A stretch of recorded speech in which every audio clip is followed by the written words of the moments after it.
Не е хейт, не е война, просто огледало и не всеки иска да се види в него.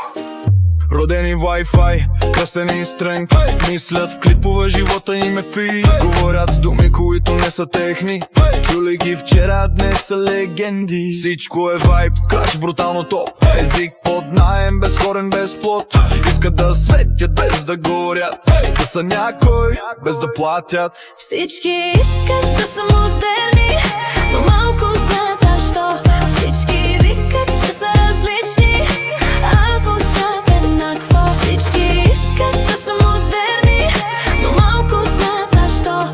Всички викат, че са различни, а звучат еднакво. Живот на показ, филтър след филтър, усмивки под наем, истини скрити. Всяка секунда трябва да се види, защото ако не е онлайн, все едно не се е случило. Мнение готово, споделено назаем, харесано много, разбрано май не. Смелостта е статус, дълбочината риск. По-лесно е да следваш, отколкото да мислиш. Всички искат да са модерни, но малко знаят защо. Всички викат, че са различни, а звучат еднакво. Всички искат да са модерни, но малко знаят защо.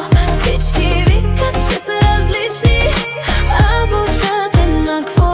Утре ще питат тате какъв беше ти, не колко лайка, как си живял, кажи. Ще им покажеш клипове, снимки, лица или история, не просто следа. Когато думите ти са били назаем, как ще учиш децата да бъдат сами? Ако всичко е тренд и нищо не е твое, какво става, когато тренда си тръгне? Героите падат, когато падне токът, маските, щом изчезне публиката. Тишината пита без гняв и вина: кой си ти, ако никой не гледа?